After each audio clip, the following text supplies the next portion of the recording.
Halo teman-teman, di bagian kelima dari Django ARM kita akan belajar tentang cara membuat tabel foreign key menggunakan Django model.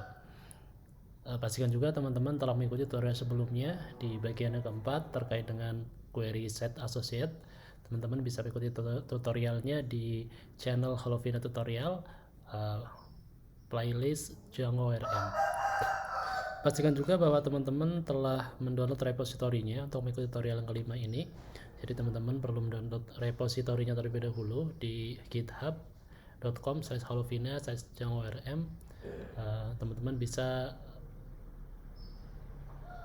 ke branch, mengambil dari branch yang terakhir, yaitu di part 4 DGO Query Associate.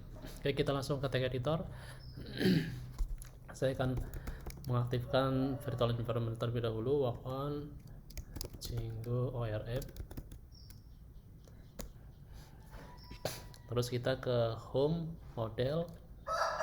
Di sini saya akan membuat invoice, table invoice, dimana nanti table invoice ini merupakan many to one dengan table loan. Jadi kita bikin kelas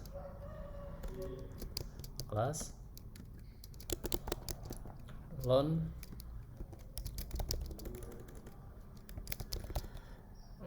bukan loan tapi kelas invoice.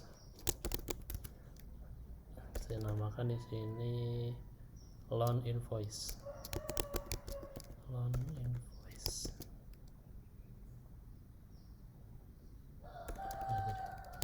Invoice created date, kita extend created update, kita extend.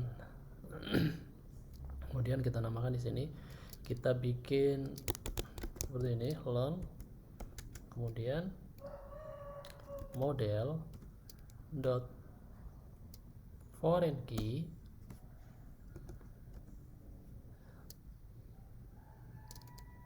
kita namakan, kita relatednya dengan dengan si kelas model loan. Jadi kita perlu tambahkan relatednya. Kita lihat di sini, pertama adalah to-nya ke siapa, kemudian setelah itu kita tambahkan related name. Related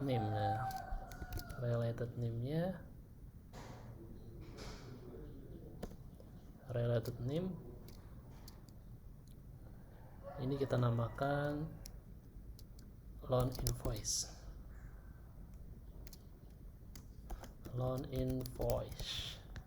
Setelah itu di sini bisa dilihat kan ada on delete option. On delete-nya kita tambahkan dulu on delete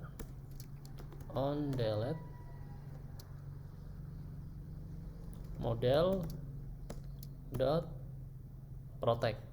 Jadi kalau nanti ada yang melakukan penghapusan data di table loan, akan terkena exception karena di table invoice masih ada data yang terhubung dengan table loan. Kalau misalnya perlu menghapus atau ingin menghapus table loan, data di table loan harus menghapus dulu di table invoice.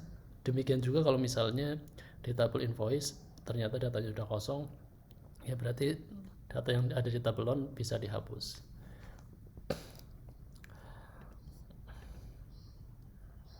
Oke, ya sudah, caranya seperti ini. Setelah teman-teman buat ini, kita tambahkan lagi, misalnya di invoice ini punya tanggal invoice.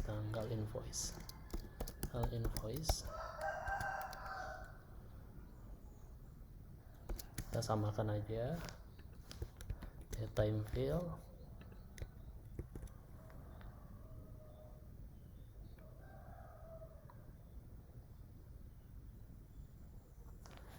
time field, atau bisa juga kita pakai tipe yang lain. Kita misalnya seperti ini, from data time import date. Jadi nanti tipenya adalah date field. Tapi nggak perlu link. nggak perlu karena dia sudah include di sini, sudah include di model ya, jadi kita nggak perlu pakai library lain. Langsung aja date field. Nah, pakai di date field kita set blank true.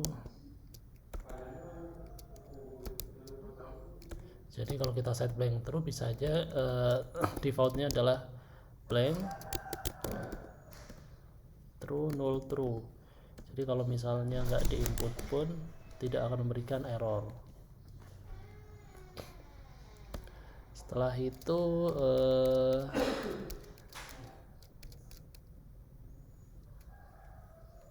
misalnya saya principal amount, saya tambahkan principal amount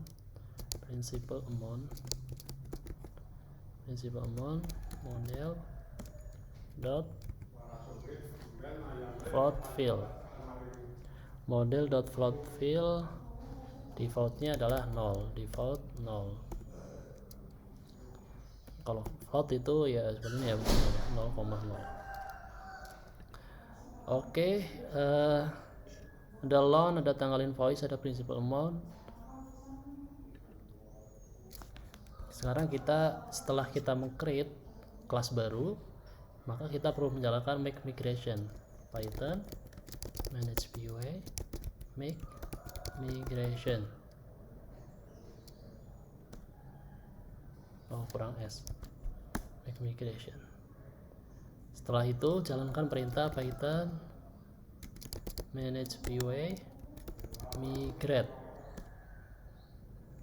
Baik, harusnya di database Django RM sudah terdapat table dengan nama, tabelnya apa tadi? Tabelnya tabelnya masih home invoice. Kita sambil mengulang pembahasan yang pernah kita bahas di tutorial sebelumnya terkait dengan rename table ya, terkait dengan extend rename table. Jadi saya ingin mengubahnya nih karena saya lupa tadi ya. Saya ingin mengubahnya nih, ubah lagi tabelnya. Saya namakan borrower loan invoice. Maka teman-teman ya harus menjalankan perintah lagi Python manage POA make migration.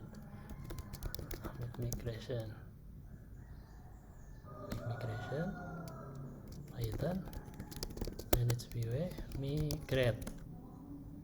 Nah, ini udah berubah. Kita cek di sini. Kita refresh, harusnya udah berubah. Refresh, dia harusnya udah berubah jadi borrower loan invoice. Kemudian kita cek juga di tabelnya borrower loan invoice. Di property, harusnya di sini udah ada foreign key-nya. Foreign key-nya udah kebentuk. Nah, ini foreign key-nya udah kebentuk.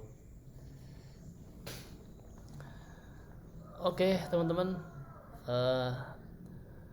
Tutorial kelima terkait dengan cara membuat table foreign key di menggunakan Django model sudah selesai. Nanti kita lanjut ke part yang ke-6, bahas terkait dengan query set filter. Selamat mencoba.